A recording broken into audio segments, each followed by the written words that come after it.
supposed to be negative 11 degrees in the morning. How does that make you feel? God, I don't. Yeah, 'cause if you do, it's gonna be me. It always is. So, you and I, we did this a couple weeks ago. And then you interviewed me, and then we said there's so much stuff that we could talk about, like 7, 8, 9 hours, and it just seems like there's so much stuff that happens every single day that I come home and I tell you about, and you're just like, what, why, how? So, um, just some of the stuff that I know we wanted to talk about was like more of like the woman side of like of your relationship with me, like the feminism side, the crunchy lifestyle, the home births, the homeschooling, all that kind of stuff. So I think that's what we're gonna dive into. Is that something you're ready to do? Or I know it's late, had a long day, but we'll power through this one. Got some questions though. Yeah, But I could talk home birth and homeschooling, homemaking all day. yeah. So I'm not gonna do all these questions, but what first drew you to embracing a more natural or crunchy lifestyle? And how does that intersect with like the biblical womanhood that you love to portray? When we first, I guess when I first started, it was after Caleb was 6 months, and we did the routine vaccinations, and I took him into the office, our family doctor, and they're like, "Oh, we're not doing him in the office anymore." I was like, "What?" So they're like, "Yeah, you can just take him to a clinic or a um some healthcare facility. I don't remember." And I was like, I'm not sure how I feel about that. And they, kind of just dismissed it like it was no big deal.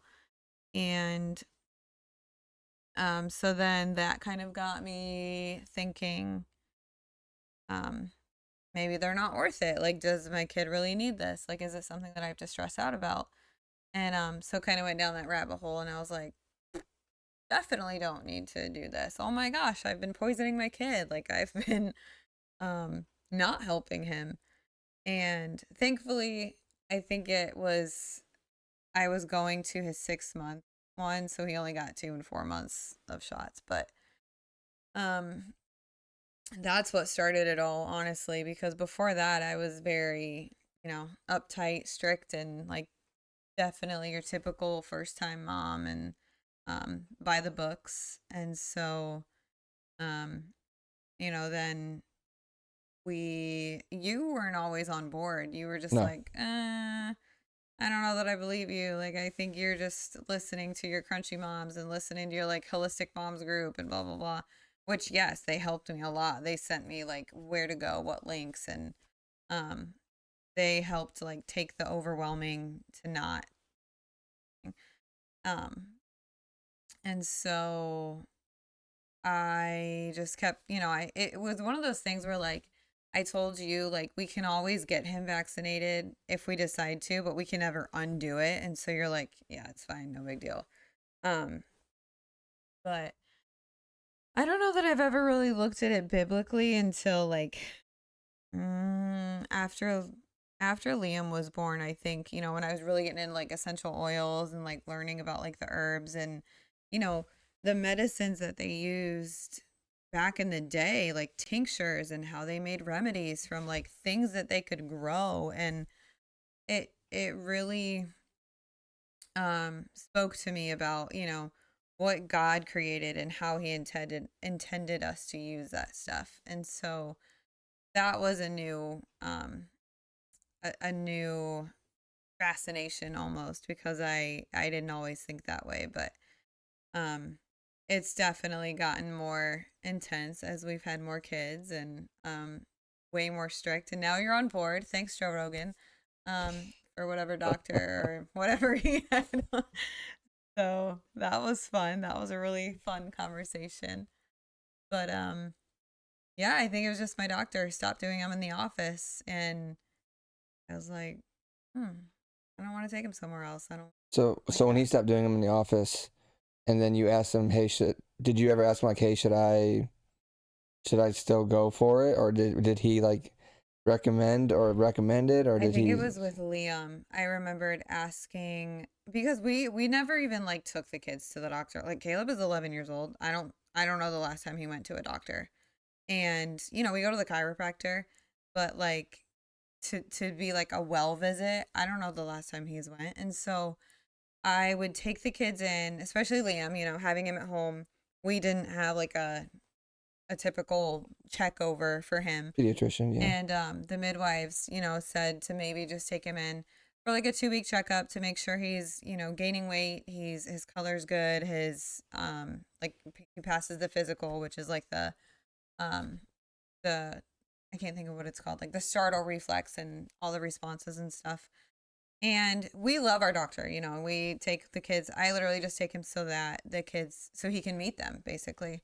Yeah. And I do remember asking him then if there's actually like vaccinations that are really necessary, like if I need to really worry about them. And he said no. Like he's not one of those guys that like rambles on about it or anything. So he just told me straight up, like, no, it's not something you need to worry about. He said if I am concerned because he was born in December and the sickness was like more rampant, to maybe consider getting a whooping cough vaccine, and then which I think is pertussis, right? Um, and he said the other ones are just, whether if you feel like it's a threat or not. And he said, but, odds are your kids are going to be fine. You do things in your home to help build the immune system. And he was saying this straight up. Like if you know how to fuel your body to give a fighting chance to fight off whatever they're fighting, Mm-hmm. you're fine. And so I was like, well, yeah, he's a December baby. And looking up all the ingredients and all the side effects and all the things, I'm like, we're good. Like it's fine. But I did have that conversation with him, but I do think once I had Nolan, I went in and like I introduced Nolan to him, and he was telling me, he got his COVID shot, he got his whatever booster because he had grandkids coming into the family. So now it was kind of like a different side of him that my parents, even when I was telling them, they were surprised. They were like, never been like that. And so I don't know if that was just him respecting his son's wishes and, new Right. baby, first baby, like, oh, you got to be up to date and don't transfer any whatever. And I was like, this is the same guy that literally told me like this stuff isn't a big deal. I don't know. But I was just like, he told me he got all the up to date things, and I'm just like, don't touch my baby. But everything was fine, and we didn't have to wear masks or anything stupid like that. But yeah, that was interesting. So you talked about the ingredients, and I know you went down like this crazy rabbit hole. Tell us a little bit about like that side of the journey, because that's something. So when you learn about vaccines, and you say, hey, you can go to this, what is it, CDC website, you can see like the inserts. A lot of people don't know that you can go to and see exactly what's inside of them and like look up everything. Yeah, it's all out there. And honestly, the CDC website is kind of overwhelming. So I would go, the one website that really helped me was just theinserts.com, and like it lays it all out. You can look at an exact page of an insert, which is typically like your 13.1 section where it has like all the good stuff in it. But like this was like a decade ago, almost a decade that I've been doing this stuff. So now it's like I don't even remember all the details, honestly, but I know it was not good, and it was stuff that I was just like, gosh. And No. I think the biggest thing that stood out to me was like you read about the ingredients in like cosmetic stuff, and people are so grossed out about that, and it's just like that's just something you're putting on your skin. That's just something that you're putting on your body.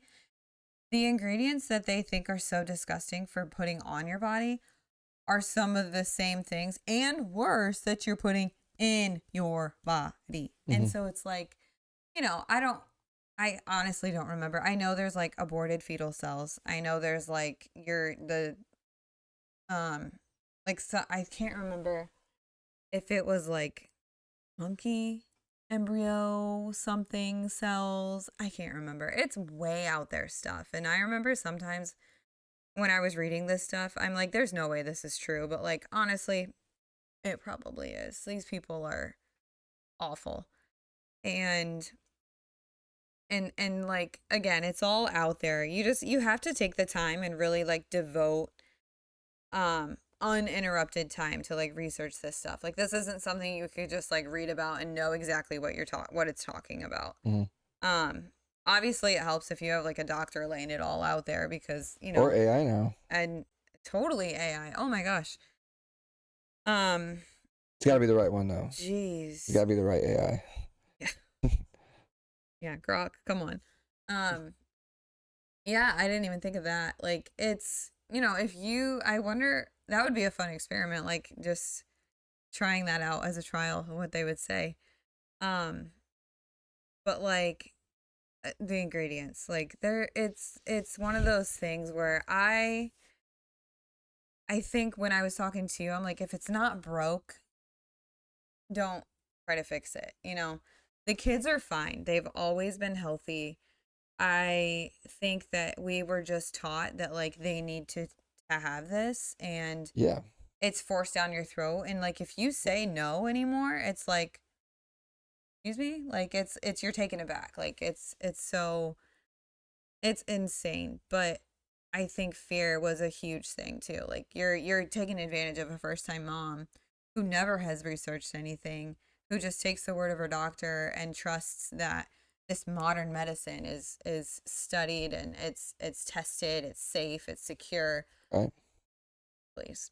Yeah, we see that a lot. The medical field, they push things on you, and then you said like the fear-based thing. We see that with Generation X and the Boomers all the time. Like, that's basically how they live in this world. Yeah. So, but you and I had a lot of long conversations about that stuff. Like the stuff that you get vaccines for. It's like, well, living conditions caused this, and living conditions have obviously improved. Everyone has running water now. I mean, for the most part, everyone has like city water now, for the most part, and you can be like, okay, that's not around anymore, stuff like that. But then, if we extrapolate that data, and then you say when COVID happened, and you get the shot, get the booster, or else you're not allowed to go into these places. 6 years later, it's like it's killed people. Forcing it. Yeah, it's killed people. Yeah. It's got the black box warning out. But there were underlying conditions. No, right. I'm just saying that's what they'll say. No, not at all. Right. It's just it's crazy. It has the black label now, the black box. Yeah, the black box label, where it's like one step away from being completely banned. And you had millions upon millions of people, healthy, regular. Yeah, I mean, it's killed children, adolescent teens, adults, healthy, like fitness people, active. Yeah. And I think I even listened to like Joe Rogan a couple weeks ago, and they were talking about it again, and he said like the major like underscoring of it was like people being obese or having diabetes or something. Don't even get me started on their food. Yeah, those things go hand in hand. So going on to the next question, since we got married, you haven't had to work, and we had Caleb in 2014, obviously. But what point in time did you say, I'm gonna be a stay-at-home mom?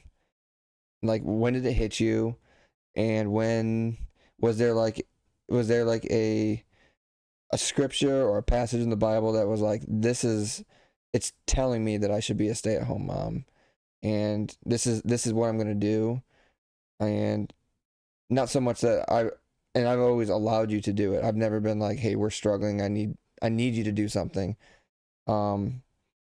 But like, what would be that point in time when you're like, I'm gonna be a stay-at-home mom, and this is why? I think it was even actually before we had Caleb, because even when we got married and I moved down south with you, I stayed at home. Like, I didn't try to find it. I did try to find a job, but like not really to, I guess out of boredom. yeah, just to like fill my days, because I really didn't know many people. Um, and I didn't know what else to do. So like, but I knew even then, like I didn't care to work. I didn't care to like bring in, additional money or anything like that. But when we did have Caleb, I think I knew that I didn't want to miss all of his like big moments. And I know like a lot of our moms, like, the ones that work, they're always like, "Oh, I'm so sad I don't get to see my kid," and "Oh, it's so hard to leave them." And Mm-hmm. and you were deployed when he was first born. So I was living with my parents. And so I didn't have a reason to, work at that point. And then as you came home and we got, settled in and whatever, I don't know, even though we were struggling, like it never made me want to, or even like you never made it seem like I needed to try to find a job or anything. And um I just feel like I I knew that if I was going to work, if I was going to have any sort of income, it would be babysitting. And so that's what I did. I did have a few babysitting gigs where I would watch extra kids, and that would bring in extra money, which was really helpful, but I was still being a mom just to other kids that weren't mine. And so I knew that that was my calling, like just motherhood. Like that's my anything that's with kids. I know that's always been my passion, and Mm-hmm. so it was easy. And I think the more that I think about like the Bible verse thing, because you've asked me that, I think I don't know where it's at. I'll have to find it, but it's the one where it's just like let everything that you do be done. What is it? It's like something about like as if you're serving the Lord, or even like if it's I can't remember. These might be two verses that I'm merging together, even, but like joyfully doing something. Okay. I'll have to find it. I'll find it, and then we'll discuss it. But that that whole time of like being at home and just knowing that like I wasn't gonna miss a moment of my children's upbringing, and like their big milestones. Like I didn't have to worry about missing that stuff. Mm-hmm. Um, and I even got to participate and like be part of other kids' first, with a lot of the kids that I babysat, even before I had our own children. Like it was always so special to be a part of the kids' lives, and just take videos, take pictures, send it to their parents, and like just have moments that I can share with their parents and know that meant as much to them as it did to me. Um, Probably more so, but I I feel like I'm rambling. What was the No, you're question? fine. So that kind of answers it. But like, how has your faith like prioritized your homemaking over something outside of like a lot of women now, like feminism now is like, I'm a boss babe. I want to get a career, but Mm. you're very based. You're a faith based woman. You and I believe a lot of the same things. We'll get into that a little bit later. But like, how has your faith helped you prioritize of being a homemaker? I think it's been a process. Because I didn't I mean I tried like doing MLM stuff, I tried to do Young Living. I tried to do Zaya, the leggings. Like I did try to have these little like boss type of jobs or whatever you could call them. But I think that was just me trying to do something that somebody else was successful with. And like I never really, yeah, I did have a passion for oils, and like that was truly a thing that I enjoyed, but like the money making aspect of it was not a genuine Yeah. way for me. And that's what made it hard. Because it was part of our lifestyle. We did use those products and our kids did enjoy them. like the supplements and the drinks, and so it wasn't like that, but it was hard to like bring a paycheck in from that. But the I don't know, the whole like I think I just found my people. And my one closest friend, she was a stay-at-home mom with, the same amount of kids around the same age. And then being in a group of like-minded moms that a lot of them were stay-at-home moms, I just found that it was okay. It was normal. It wasn't like this odd, Mm-hmm. way out there thing. And so faith wasn't even a part of it really at that point. But once the kids started getting older, that's when I started to really like, add in that like spiritual mindset of, I got to raise these kids to know Jesus and to love Jesus. And um that became a huge thing for me too. Like that's part of my ministry, like the motherhood. What are all of my tasks, I guess, like as a mom. And so that was something that I, like I said, it just kind of was like a process. Like I eventually that kicked in when the kids got older, but I think it just came naturally. I don't really think that anything like specific happened that was like, oh my gosh, I need to, you know, this needs to be addressed because of this or anything like that. I think it was just, my kids were getting older and I wanted to make sure that I could talk to them about God and not make it like a forced or like unnatural thing. Mm-hmm. So moving on, like the day to day stuff, like as we've had more kids, obviously we have 5 kids. We've talked about how I'm gonna parenting, stop helping. parenting these kids is like it's like a football team, right? Mm-hmm. First you start off playing man coverage, and then when they outnumber you, you're playing zone coverage, and then you say, you know, Caleb and Liam, they're old enough. We don't got to worry about them. We have to focus our zone coverage here in this area. And that's kind of like how we run our life. It's basically like you're playing defense. And so on a day-to-day basis, like when I'm at work for, 8, 10, 12 hours, how do you manage that on a daily basis so you have, you're cooking from scratch, you're doing all your breads, you're cleaning, you have really 2 littles that need your attention almost all the time. Obviously we have Holly, she can do whatever, but the 2 bigs can do stuff on their own. So what is like a day to day with Get ready with me. well, yeah, not to get ready with me, but how does that look like when like on a day to day basis for anyone who wants to know, because you're I leave the house at 4:30, 5 o'clock in the morning, and then I don't see you till nighttime, dinner time. And so what does that day look like for you? It's a lot. But the good Lord, he helps me. It's been a journey.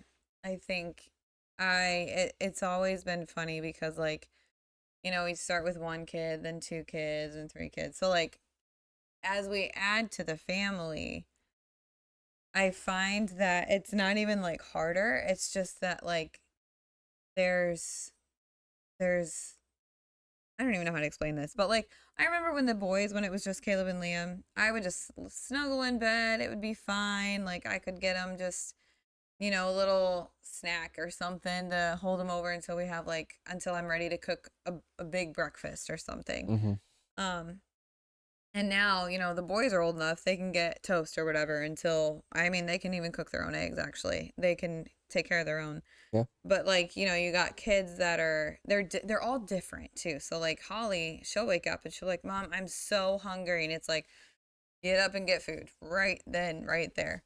Yeah, you know where the And cereal is. You know how to make toast. Yeah. yeah.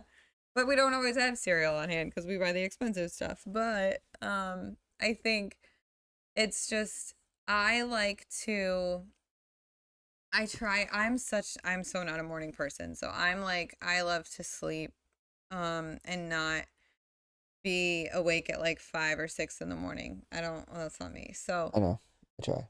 I I like to have like a quiet, peaceful-ish morning before the kids wake up, but Liam is the early bird like you, and so I'm like, he can wake up before me and just do whatever.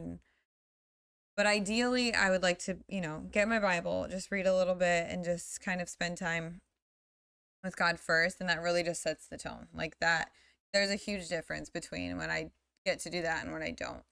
And so breakfast usually is really easy. Like breakfast isn't, I know it's like the most important meal of the day, but like it's not always glorious because sometimes we eat at like 9 o'clock. Other times we're not eating breakfast until like 11, and it just depends on the day. And um, but I think it's helpful that our kids they, the amount of grace that they give me is out of this world. Like God's grace is, way up there, sufficient. Theirs is so close, I swear, because they'll ask me for something, like say they want tea. I'll be like, yeah, I'll give you tea. An hour could pass and they'll be like, Mom, did you make me tea? And I'm like, oh my gosh, no, I forgot. And like, it's okay. Like they don't get mad at me. They're just like, oh, can you make me tea? And it's a beautiful mess. It's honestly like we've always said, like I always say, like I thrive in chaos.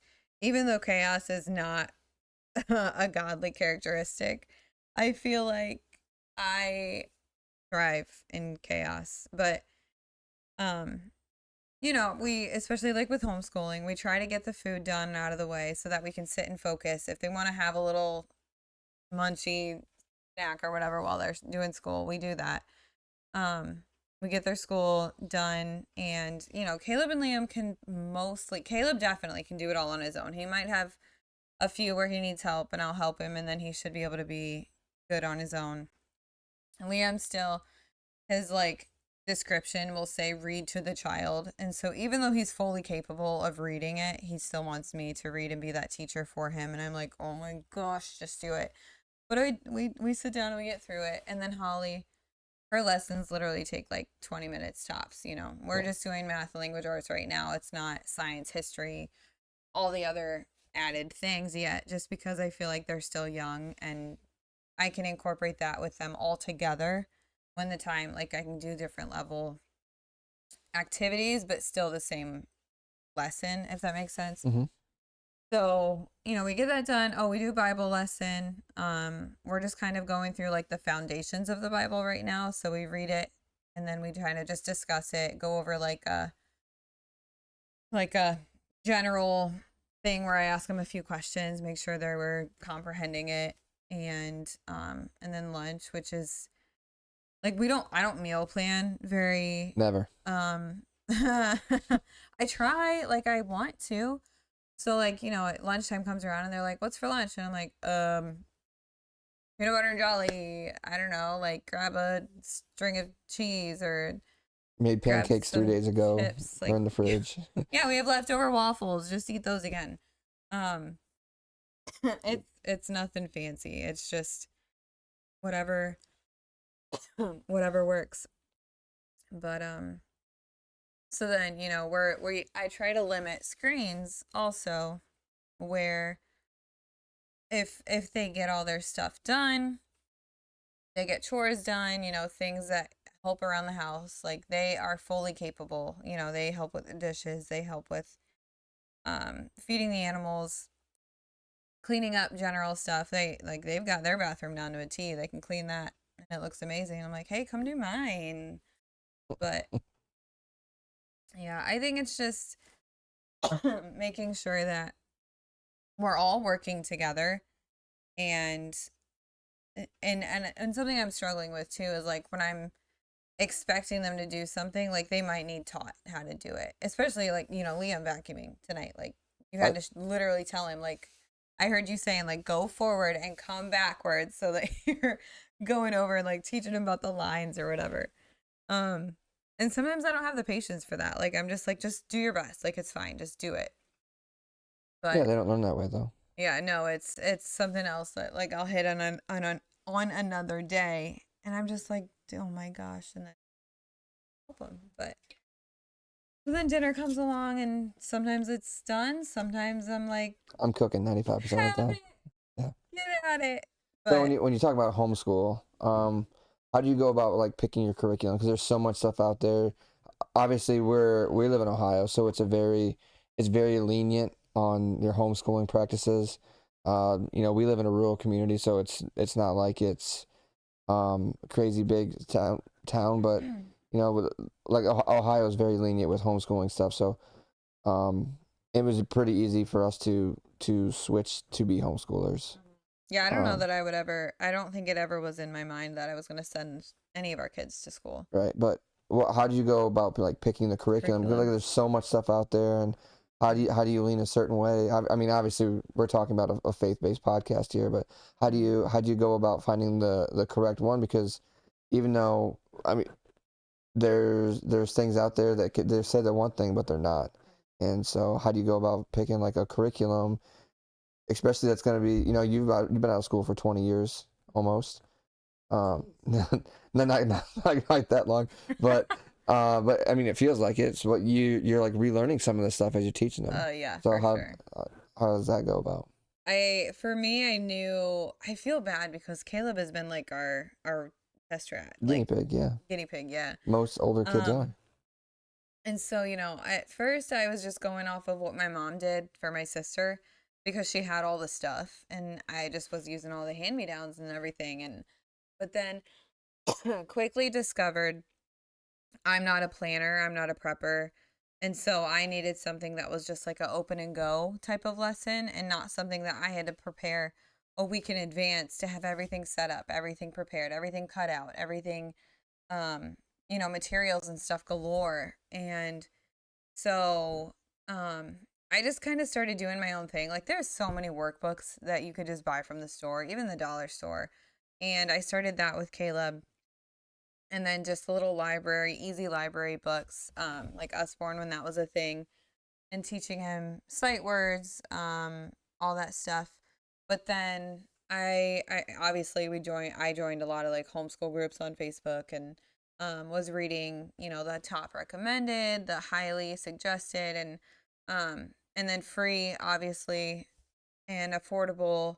And the Good and the Beautiful was the one that was like the most recommended and stuff. And they're like, it's free. You can even just print it off and like it doesn't cost you a thing. And so I started with the Good and the Beautiful, and they were having like a sale because they were discontinuing their old edition and then moving on to like a new edition.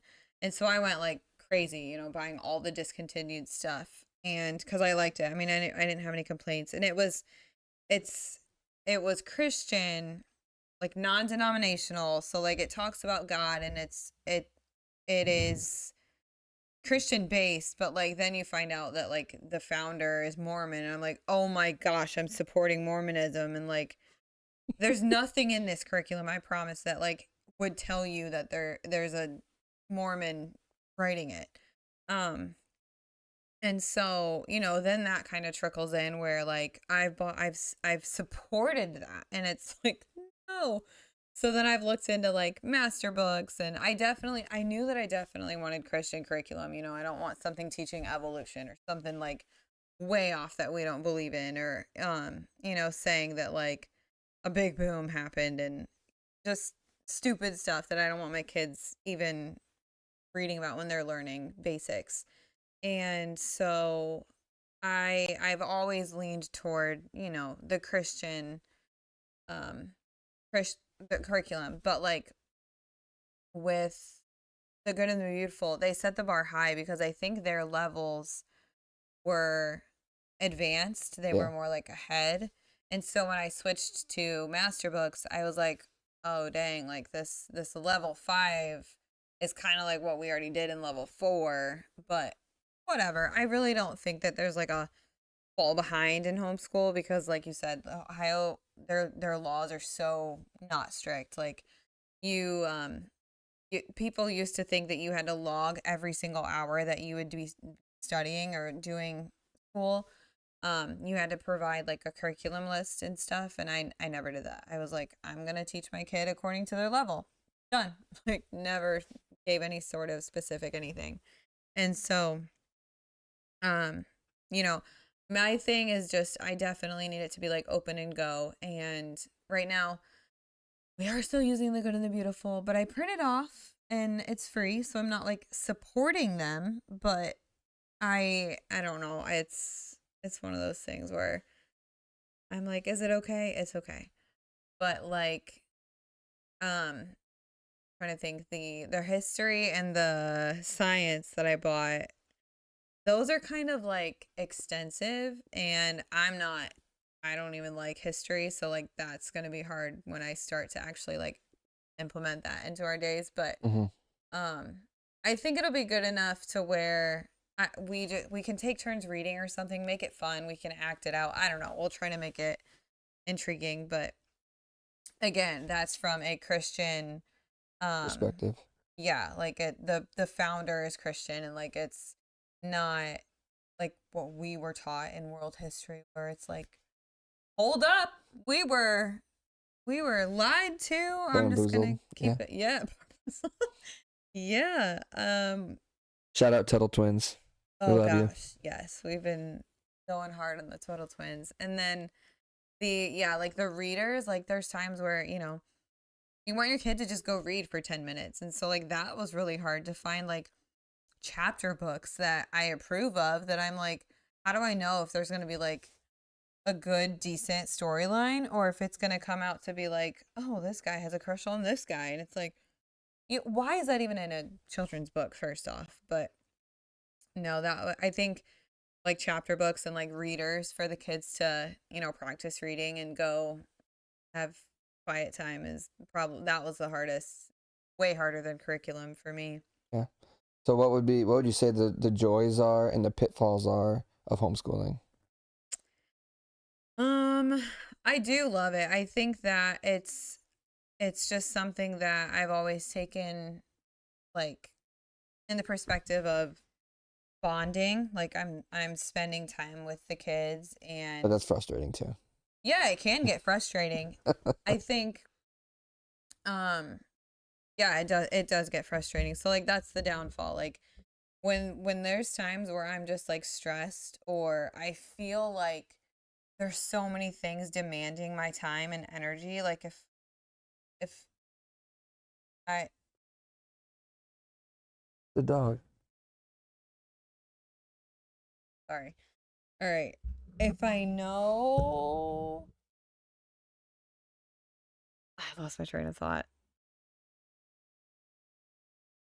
What'd you Anyways, say? we'll just go next question.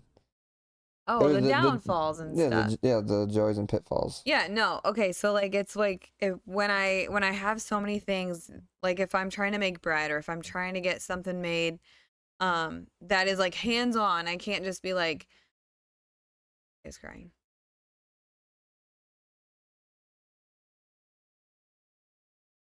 Is he? I heard him whine. I have the bathroom light on, so it might just walk out. Yeah. Okay, sorry.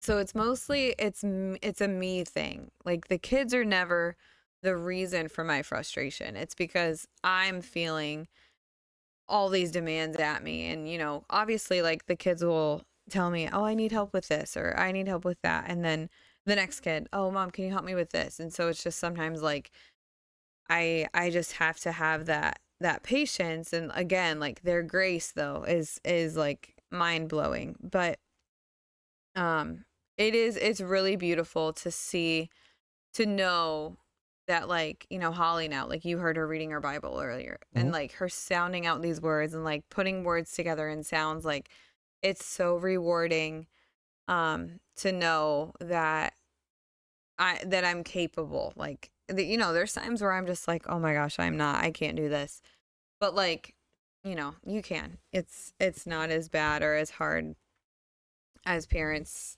like to think it is. But um I think that as long as the the only reason I decided to homeschool was because the schools were not ever going to come take my kids. Like, Yeah. I was not gonna put my kids They're in moving school. left and we're staying right. Yeah. Yeah. Yeah, and so that was the main reason. It wasn't just because I was a stay-at-home mom. It was because I did not want them to be brainwashed.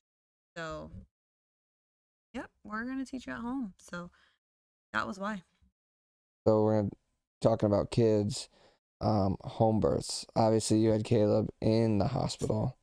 Didn't know better. Again, big poor guinea But pig. Liam on, you've had them in the house. Water In the birth, water. midwives, doulas, fun times. Each one has been different. Which one, okay, I don't want to say this weird. Which one was your favorite pregnancy? Which one was your worst? No, I don't know that I had a favorite pregnancy. Holly's, I think, was probably my best. I mean, I was kickboxing up until what, 33, 34 weeks. Like, I was really active, felt really good. But when her labor and delivery was awful, like, I went on no sleep. I mean, hers Yeah. was rough, and she was tiny. Like, um, you're always told that, when you work out and you stay fit and you prepare your body and whatever, like your labor and delivery will be easier. And it's just like you can't say that. Like, I was fit, I was, healthy, and her labor, everything was fine. Like, nothing was wrong. It was just that I didn't have sleep. And so, like, my energy was depleted, and um I I was just I was so worn out. But Liam's birth was definitely my favorite. I mean, his was like 5-star perfection. I don't remember anything been like wrong. Like, you know what I mean? Like, I I don't. know I almost missed it. Yeah, yeah. I guess that could have been like a downside, but like, everything just went perfect. Like, I had, the midwives there, and um all throughout labor. Obviously, like, labor is one of those things where, like, it's a love-hate relationship. Like, you get to a point where you're just like, I'm done, I can't do this anymore. And then, you're holding the baby and you're just like, let's do it again. Like, I could do it all over again if it meant like this in my Amen. hands. Yeah. um and so but I remember, his was perfect, and then Holly's was awful. But again, like, so tired, so exhausted. And then after 2 boys, and then not finding out, and then we push out this girl, and I'm just like, it's a girl. You're like on cloud 9, and it's like a second wind type of thing. Like, I didn't feel tired anymore. I'm just like, this baby girl is in my arms. Um, but then I think Nolan, like, I remember my pregnancy with him was rough. That's when I think you really had to step it up with food. You were making all the meals and doing all the food, because one, I couldn't handle it, or two, I was just down and out, like, Yeah, I took a lot of naps. down and out. And same with Wesley. We were living with my parents, though, like, tired all the time, sleeping like crazy, and um no appetite, nothing sounded good. And that was hard. I mean, we had to eat what my parents made, or you had to somehow figure out a way to get Yeah, in and the that was, I mean, kitchen. that was rough because like getting in the way in the kitchen was like, Yeah, I know. But no, I think each pregnancy, each labor has their highs and lows, but um I would still do it over again if I had the chance. So on the last one, we kind of touched on how you got into it. I made the joke of, just do a home birth. with home birth, yeah. Yeah. So then you do the water birth, but it's amazing, like, how much you learn from these midwives and doulas.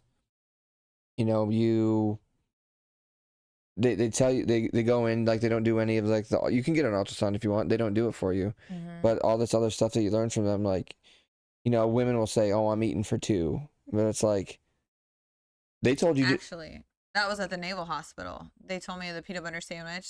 That was it with Caleb. oh, okay, so That was in the Naval Hospital. yeah, I think they reaffirmed it though, where they just Oh, said, yeah. yeah, you only need an extra 300 calories a day, like a peanut butter sandwich. Yeah. And it's like, wow, like all these, and I see where, like, women could be gluttonous, like, oh, I could finally, I'm gonna get big. Indulge. I'm gonna get big anyway, so I'm gonna, indulge in this. Yeah. But like, the stuff that you learn and all that kind of stuff. But on the day of your births, right? So, like I said, each one of them has been different. At different times of day, different amounts of sleep. Um, the process in which it happens.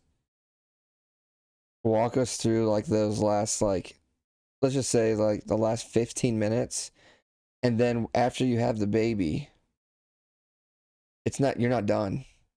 Like the whole placenta thing, like the second put. I mean, it's weird. Like I know they do it in the hospital too, right? Or do they just pull it out in the hospital? I literally think they pulled mine out with Caleb. Like I do remember them telling me that I had to keep pushing, but I'm when you're laying on your back, like it is incredibly hard to push, let alone like I couldn't even do that with my placenta with I don't remember who it was, whatever kid.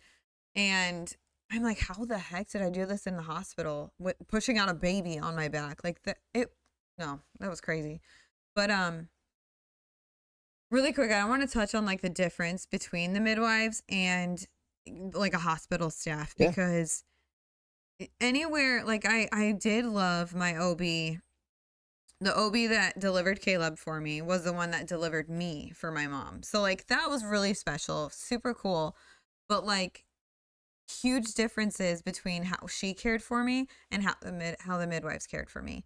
And I one thing that always stood out to me was when I was pregnant with Caleb, you're going to get swollen, right? You get like water retention and stuff. So the OB, she told me, and I'm even named after her. Like my family adored her.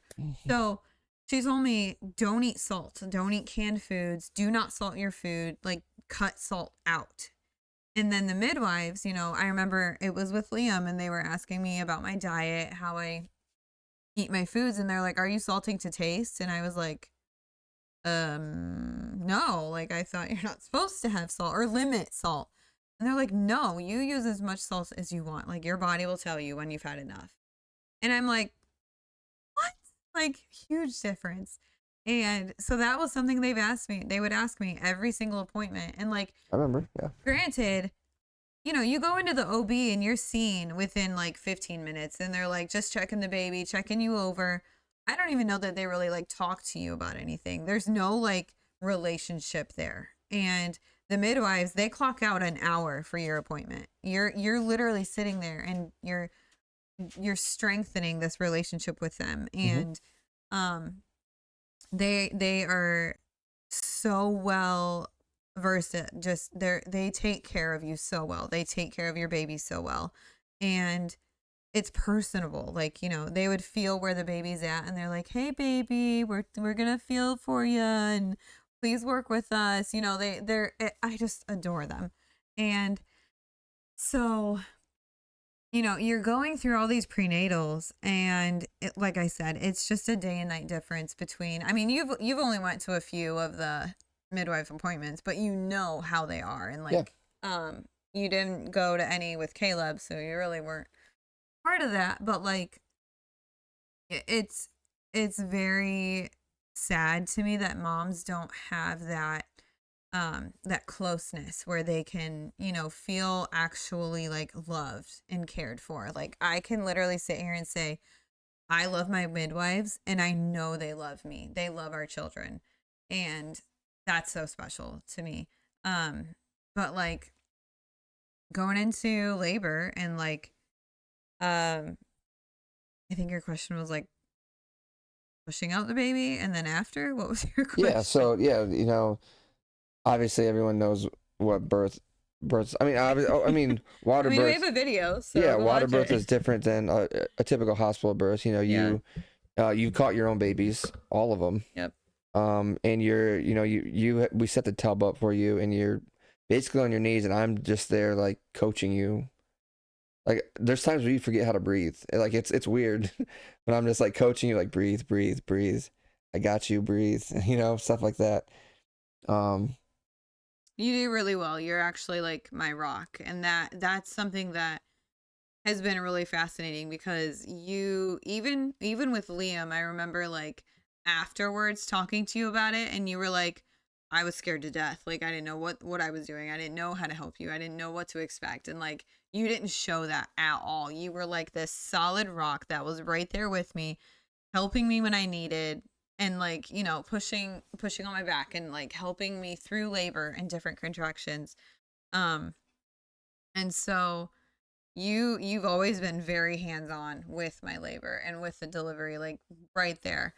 And so then, you know, come time to like, you know, take the baby, I think that you usually have, do you have the baby when I push the placenta? Yeah. Yep. Because the last time, I know, I don't know, sometimes I've done it outside of the water, like squatting, and other times I've still been in the water. But either way, I mean, they have to, the last time I think they gave me a tincture to kind of help bring on a contraction or two to help me push the placenta out. Because like you said, you know, you push the baby out, you're really not done. There is, you know, the afterbirth. And so I think that they communicate that very well, that it's not like this, oh shoot, like you're aware the whole time.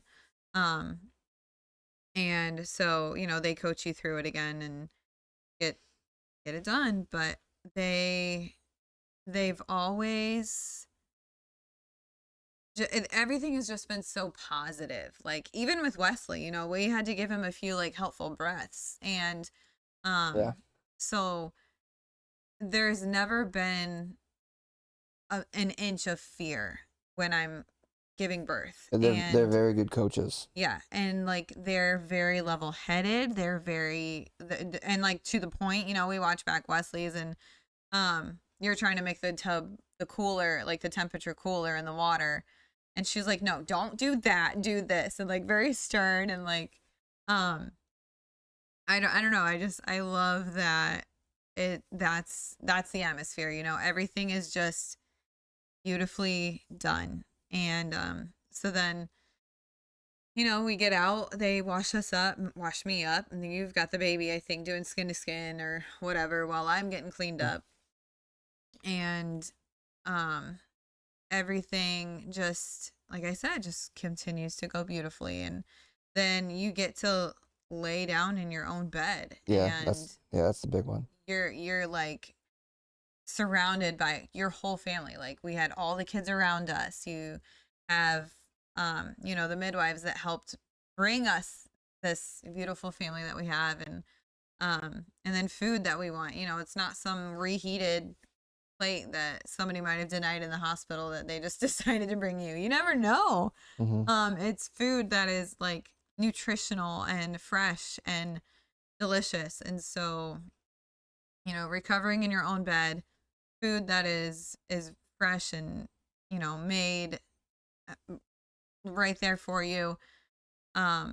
It's just bliss. Like there's no words to describe it. And I think a lot of moms are in that mindset of like, oh, I could never. But it's a mindset thing. Like Yeah, your body's literally made to do it. yeah, I know there's circumstances where you know, thank God that he's allowed doctors to be able to do what they do, you know, C-sections and stuff like that. But a lot of women are like, oh, I need the pain, I need the epidural, like I can't handle that pain. Well, C-sections are, it seems like over 80% are like, oh, you have gestational diabetes, you can't do that. I didn't even test for that. Right, but I mean, but there's so many, they're like, oh, you have preeclampsia, you can't do that. And it's just like, what? Are you sure? Well, like even some people that we know, they're like, oh, your baby is too big, I don't think you're going to be able to push that baby out. And then they come out and they're like not big at all. And it's like, just say you want the check. Like don't be stupid about it, because then I don't think that people read into it as much as they should. But like you know, I know a girl that had, I want to say she either had two for sure, maybe three C-sections, and then had a VBAC. And I was like, good for you. Like that is amazing, because I was a VBAC baby. So like if they could do it 30 years ago, they can do it now. And there's fear. It's just this fear thing. Like, oh, your whatever where your stitches were, it's gonna rupture, it's gonna burst, and it's like, no, it's fine. But a lot of women, for me, the ones that the majority of them say like, "Oh, I need the epidural. Like I could never do it without the epidural." And come to find out, then they're like, "Oh, I think I have back pain from getting an epidural," or, it didn't even work. I felt everything, and it's just like, go figure. It's not 100% effective. Like you're Right. not guaranteed a pain-free birth. Um, and so, like, does labor hurt? Yeah, absolutely. Are those contractions some of the hardest things you go through? Yeah, absolutely. But like, you take it one contraction at a time. And, I think with Holly, I screamed. Like, I was so dang loud pushing her out. But you find this like inner fierceness that just comes out, and I was always embarrassed of her birth because of how loud I was. But when you realize like that's how you hone in and find your energy, like that's what got me through to get her out. But I think, like I said, it's a mindset thing. I've told a lot of women, like, if you have the desire to do it, you probably can do it, Yeah. and don't let a doctor tell you like, oh, it's not safe, or oh, this. Like, our midwives don't wait for red flags; they always look for even pink flags. And so if there's any sort of concern, they address it, they hit it, and it's taken care of. And then obviously if there's an emergency, we do get the hospital, the doctor, the nearest, all the emergency Yeah. information done. And they Just in have had case. to have some like transfers where, they intended a home birth and then they would have to be rushed to the hospital for things, but that's not their fault. But no, overall, we've had amazing experiences with home births, and Lord willing, have another. No, so I remember Dr. T when you were in the hospital with Caleb. Oh, She was like you were on pitocin because you had to yeah, have him in a I was certain amount of time, induced. and you're like I want to push, and she's like, all right, then you're gonna push. But when you're with these midwives, these doulas, like Barb and Jen, they're very like in your face, and like Barb is so blunt with people. Yeah, Um, she's almost scary yeah, if you don't know her. yeah, and she can be intimidating. Yeah, But like Jen, like when for Wesley, you were laboring hard because quick. it was quick, and you're like, oh, I gotta go to the bathroom. And she's like, no, you don't, sit down and push.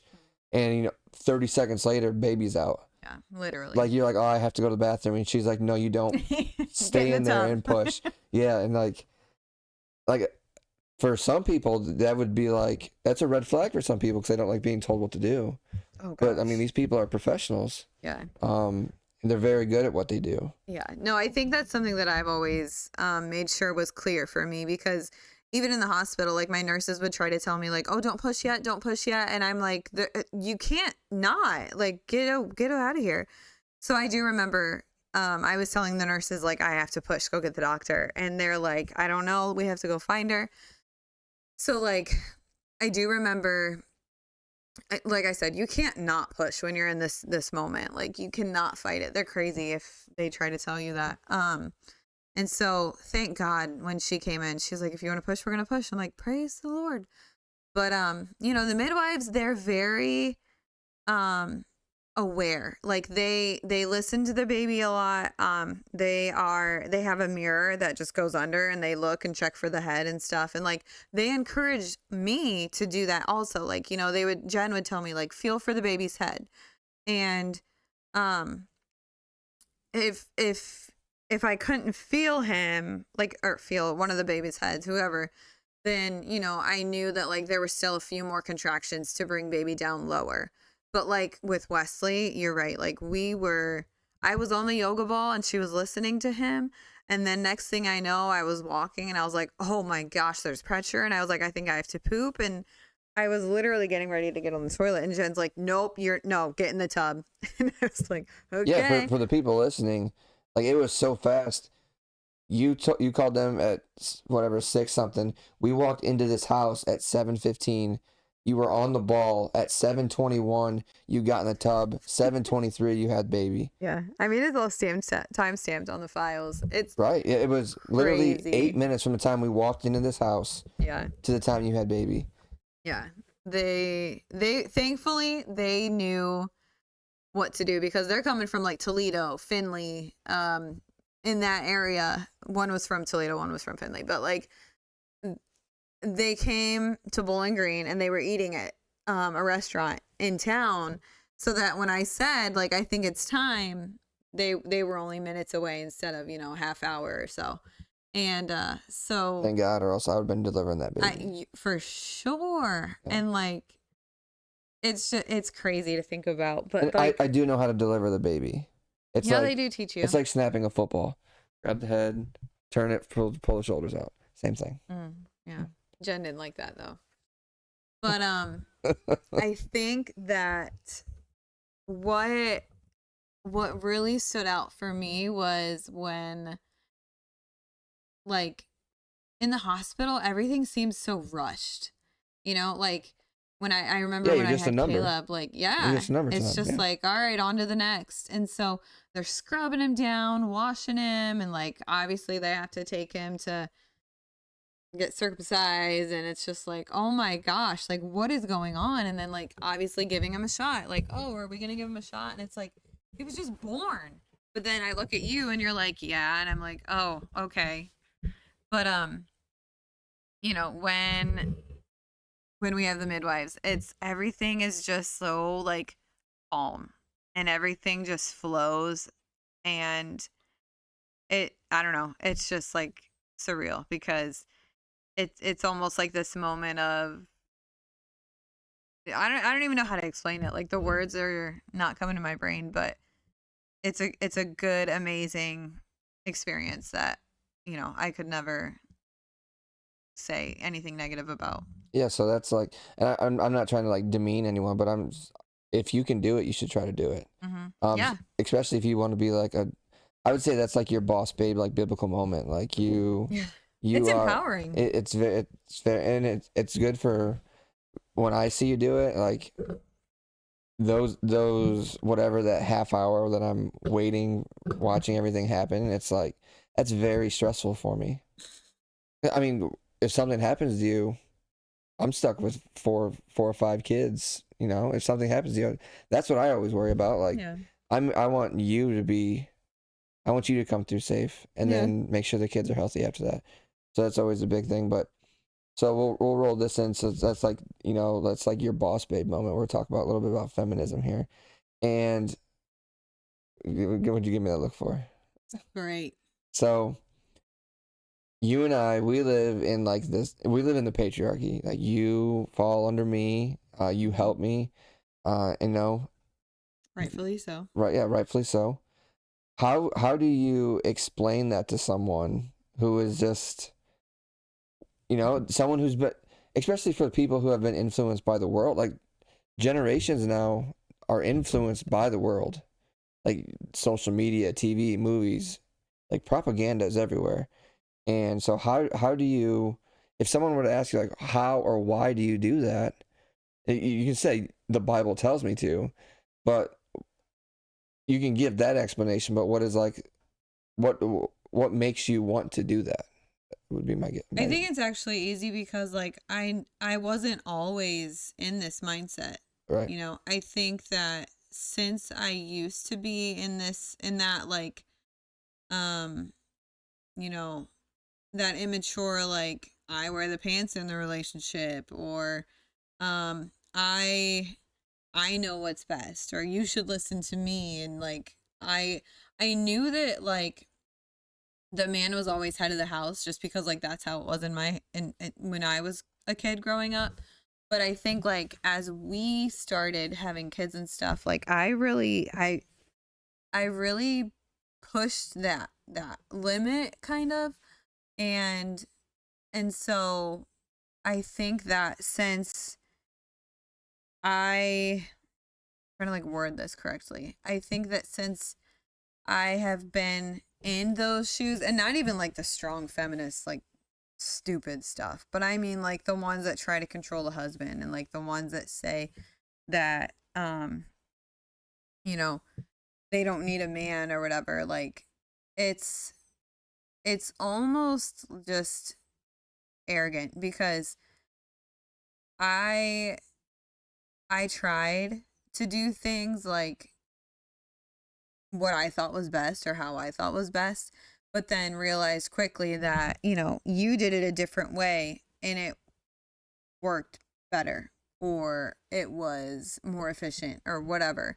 And um and then, just things that like I would try to, I don't want to say I like fought with you on, because it was, when you were getting after the kids or something, I would step in for them and I would like, come between you guys, and that's not good. And so that lack of peace was very evident, and I can see clearly now that like letting you be a father without me like hindering or hovering or whatever has made such a huge improvement just in like our children.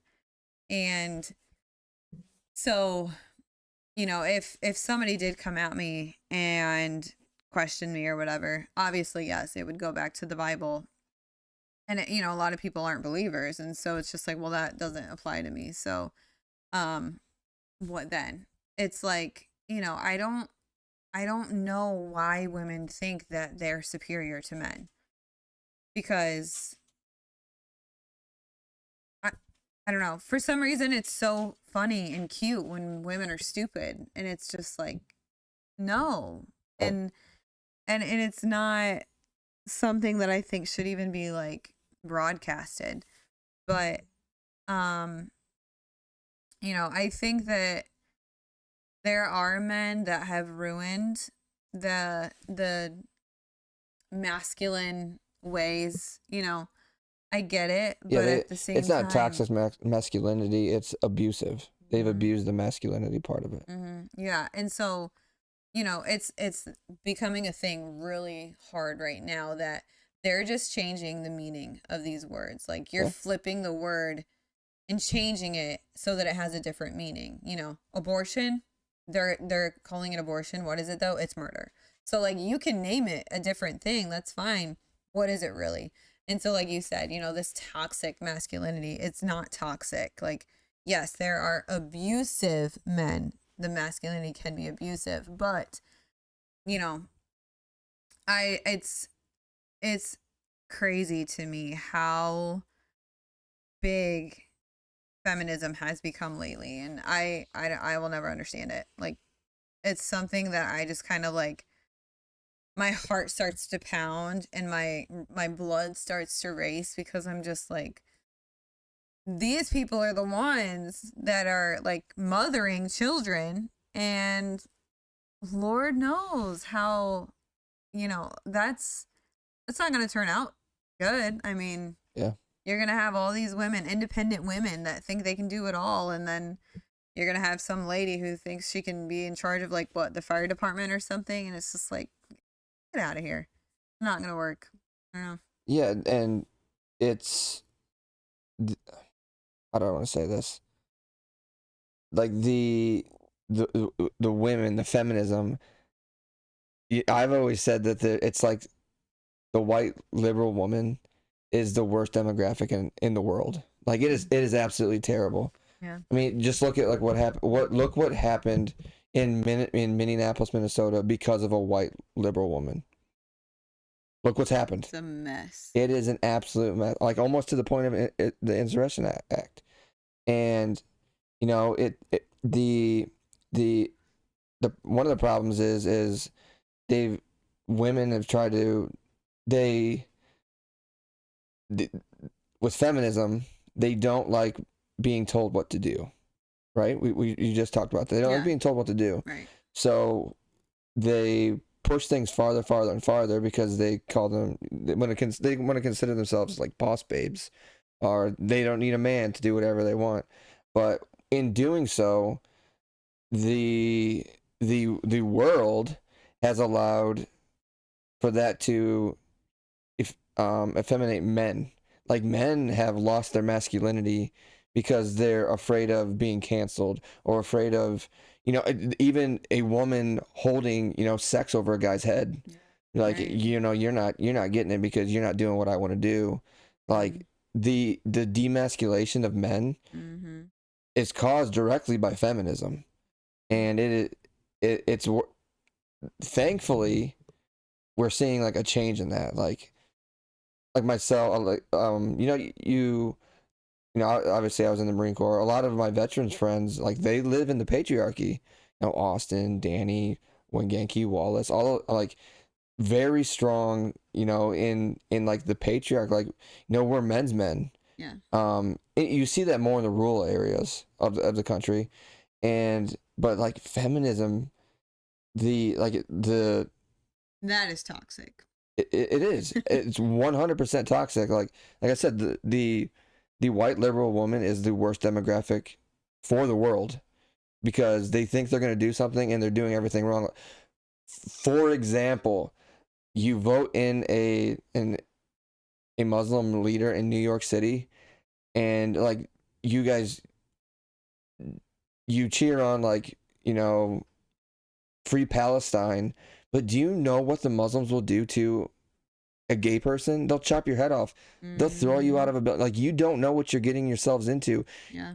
Women, no offense, they don't have discernment. Everything a woman does is based off of emotion. Like, there is no logical thinking. Like, if you give a scenario to a man, he is going to think it through and give you a rational answer. But a woman is always based purely off emotion, and it is absolutely terrifying.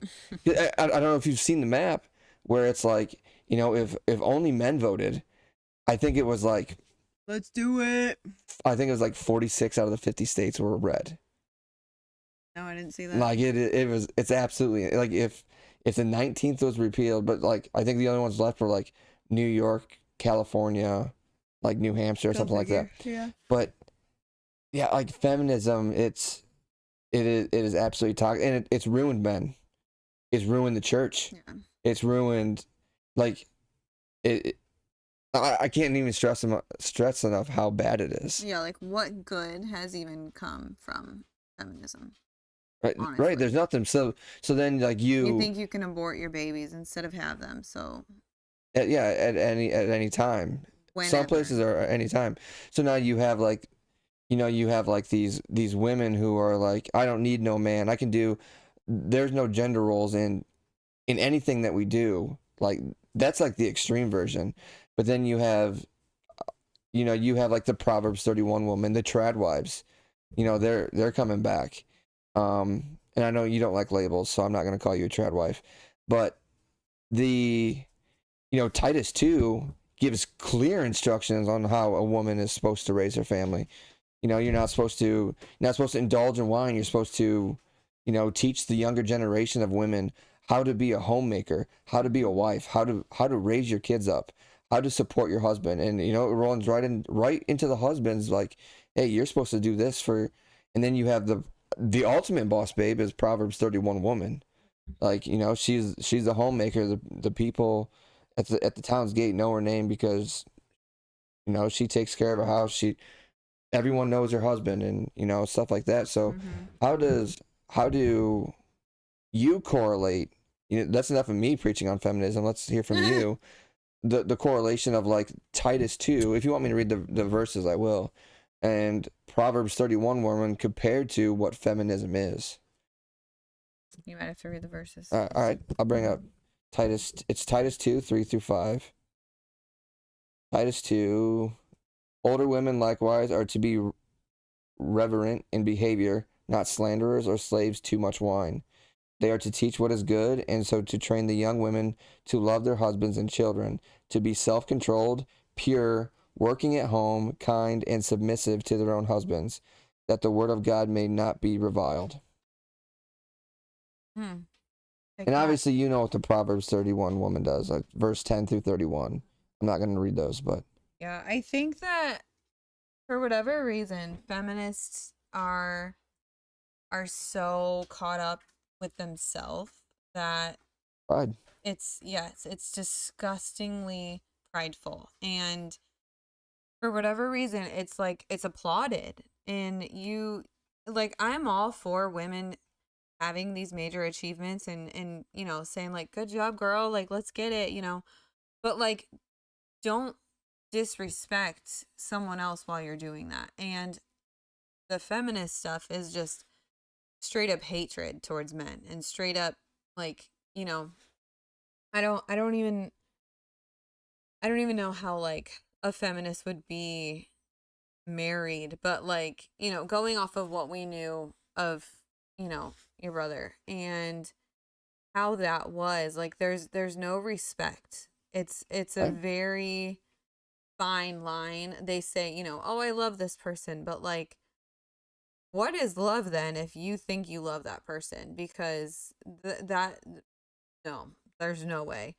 Um and so, especially reading it out of the Bible, like, that's huge. And if that's the standard, then clearly feminism is of the devil. Like, It there's is. no way you're going to convince me that the Lord wanted feminists to be a thing. Like, Right.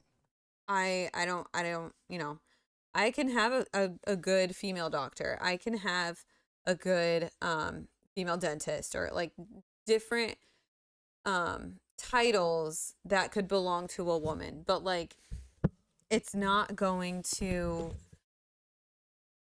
degrade or disrespect, or um like, it's not going to put down or make men inferior.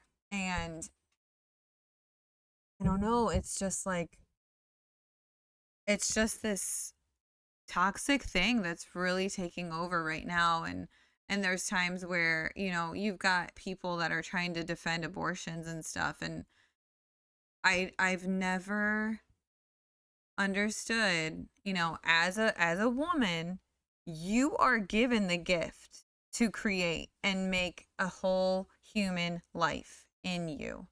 And, by the grace of God, it's in you that it can happen. Not a man, not a wannabe. I don't know, like, you know what I mean? Um and people think that it's a joke. You can go and just abort it, and they're like, "Oh, well, it's not murder. It's not murder. It's not a person. It's not a human. It's cells. It's um I don't even remember all the little arguments, but it's just like, you're making yourself sound stupid when you're trying to take away Yeah. from the fact that it's a human life." Yeah, I mean, even science says that life begins at conception. Mm-hmm. You have unique DNA. DNA is essential for life. Mm-hmm. You're gonna go in circles all the way around and around, and then, that's where this, like, changing the word thing comes in, because if you're defining it the same but changing the word, is that how it is? Or they're Yeah, so defining it? what they're trying to do is they're trying to change the definition on which you are arguing. Yeah. That's what they're doing. They're changing the way in which you're arguing it, because then they can always be right. Yeah. That's like debate 101. That's why you have to have clear terms when you go into a debate. You never do a debate without clear terms. Once you establish terms, then you can go. Yeah.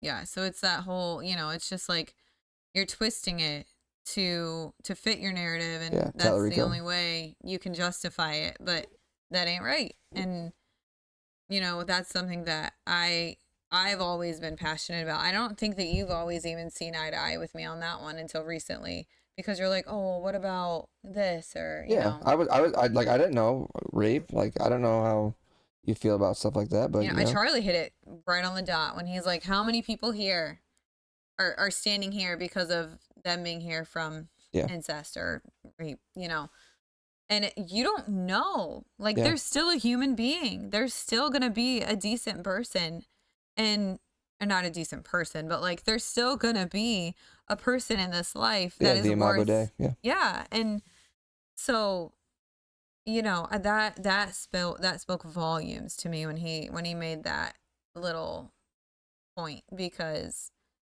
you can't just say, like, they're not worth it. Because you have the ones that rise above it. They don't let that define them, and they're going to do big things. So this feminist movement, I think, they're trying to say that like the masculinity is toxic, but like It's not. it's going to turn around on them and they're going to be like, wow, I'm the one that's toxic. Yeah. So the like we live in a complementarian relationship. Like you compliment me, I compliment you.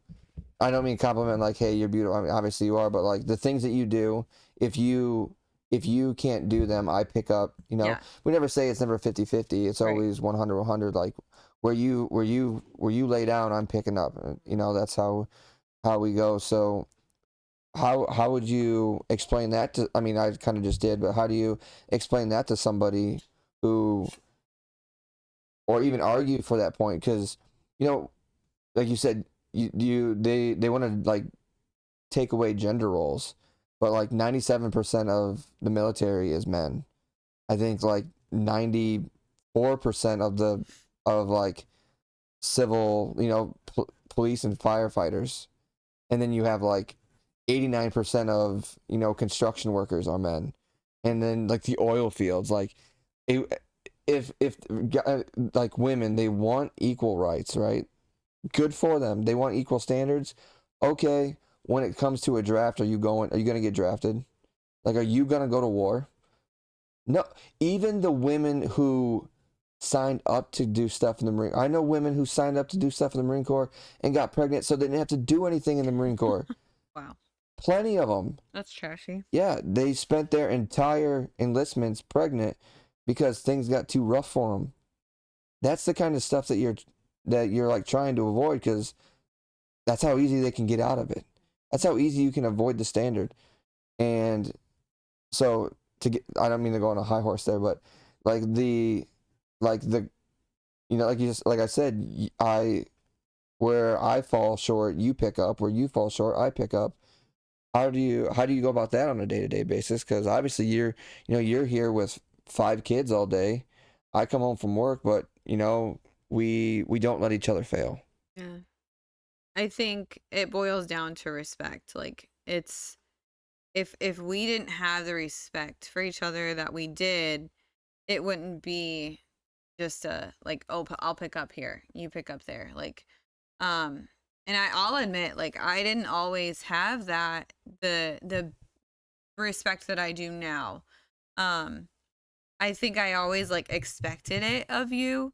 And so then, when you didn't do it, then I would hold it ahead of, or I would hold it above your head and be like, no, you didn't make this happen. So I'm not going to make that happen. And very immature. Like that's not at all how it should be. That's not right.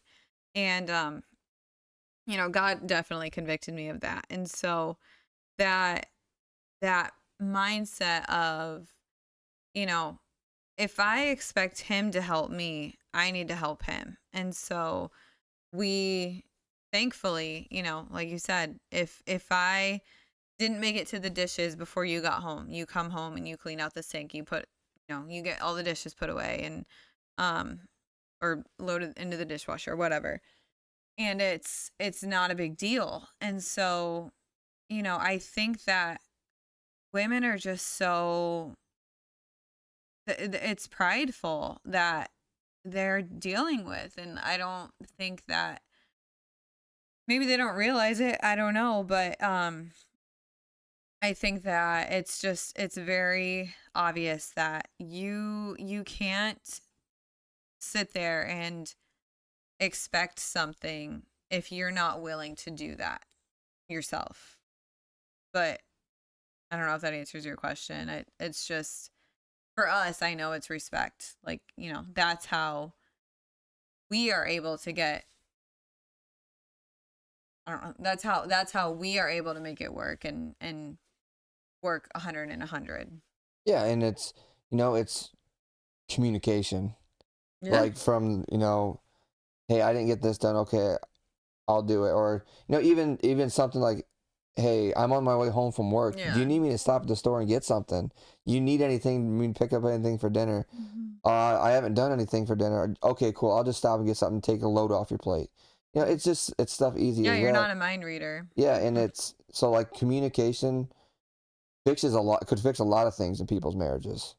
You know, and like you said, respect and integrity.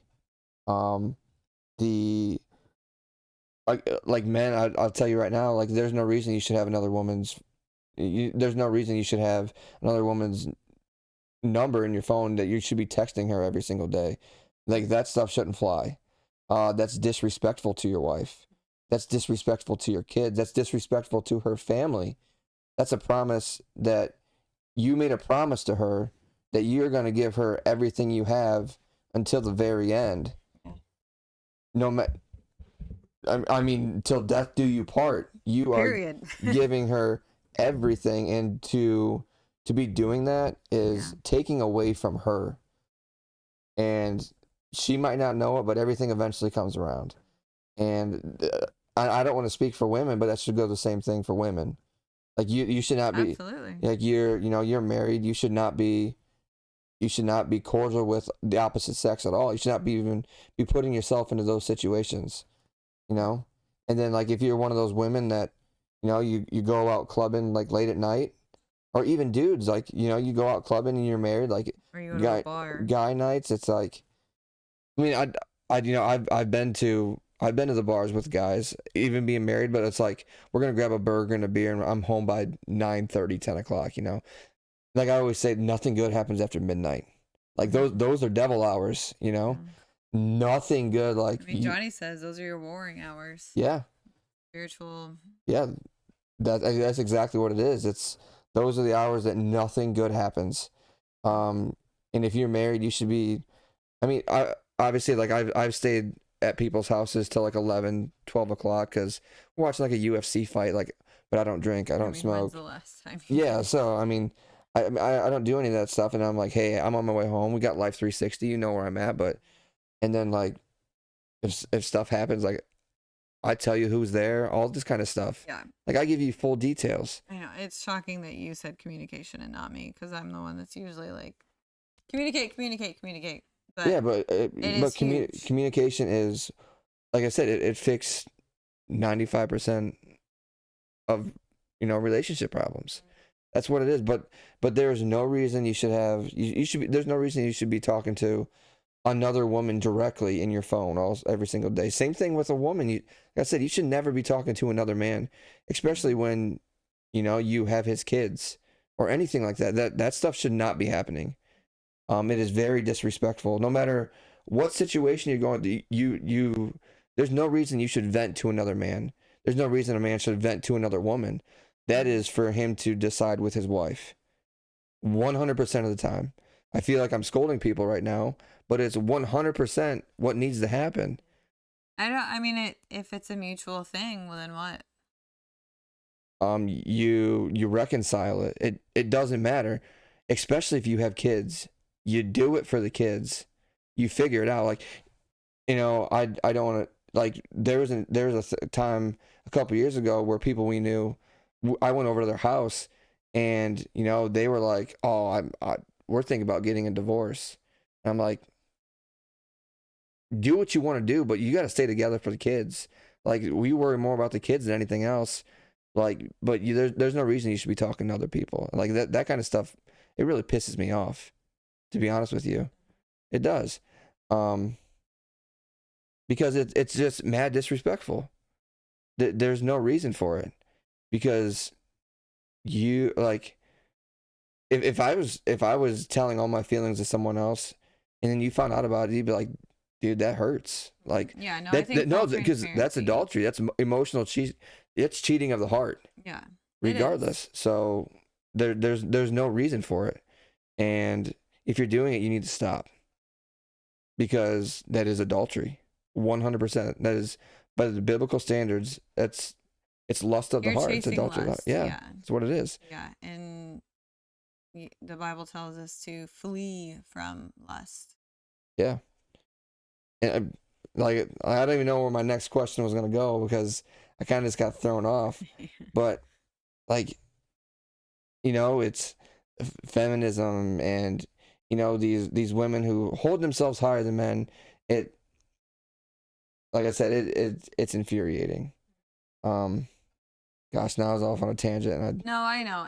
But it's like one of those things that it's it it's obvious that women think they're superior, Yeah. and I used to think that, like, there were literally times where I would think to myself, like, Tyler cannot handle this, like, this is something that I have to take care of, or Right. So that would be like something with feminism where they're just like, you know, the traditional roles, like that's not empowering women. Like a is woman, that the, like, go in the kitchen, make a sandwich stuff, yeah, like, like a woman, like if I say it, I'm not being disrespectful. I'm like, hey babe, can you take my bowl out for me? That's not being disrespectful because I'm gonna help you do something else later. But like and I'm if not. women I don't. think I that would is, never expect you to go out and mow the yard. Like now, but I would never but there's expect. nothing wrong with you asking, Right, like, right. But that is, outside work is a man's job. I don't want you outside mowing my yard. I take pride in my yard. I don't want a woman mowing my yard. Um, hey, it's just one of those things. But like, I would, I don't mind washing dishes. I'm not gonna sit here and call you a dishwasher. Yeah, I joke around about it. Like, yeah, you're my dishwasher and stuff like that. Um, but like the traditional roles, like the oh no, I hear baby. Probably heard me getting worked up about it out here.